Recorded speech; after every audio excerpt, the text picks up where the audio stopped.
My name is Charles Rickabaugh, and I was a Petty Officer First Class. At the age of 21, I had tried a little session of business school, which didn't suit me at all. A couple of semesters of college, which also didn't suit me at all. Looking for something to do after a myriad number of odd jobs. My dad had been in the Navy. The Navy sounded like a good choice for me, so I went to find a recruiter.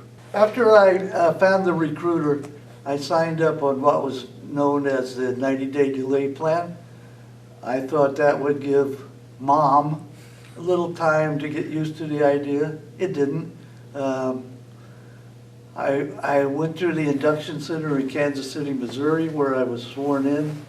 Shortly after that, I was on a train with several other enlistees headed to boot camp in San Diego, California, and experience that will live on in my life forever.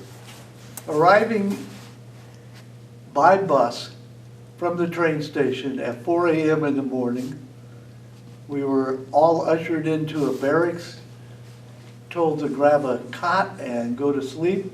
At 5 o'clock, we were woken up and lined up in groups of 80. Our actual boot camp companies were comprised of 80 people each.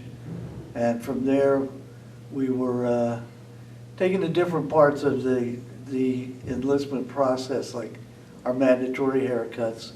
From there to uniform issue. From there to a stenciling station where every piece of your uniform that you had just been issued had to be stenciled with black heavy ink, and a little caution was required for that. After that, we just settled down to a daily routine of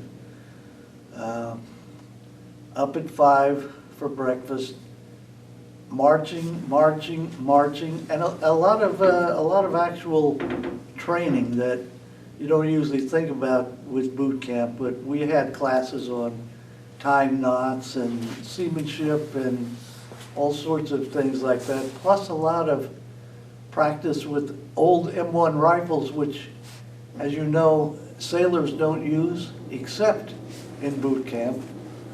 Well, that lasted for me for about 7 weeks, and then a chief from the Drum and Bugle Corps was making his rounds with a bugle, and he asked if anybody could play. I had played trumpet in the high school band, and I could actually blow it through my chapped lips. I was taken to the Drum and Bugle Corps, and things got so much easier there.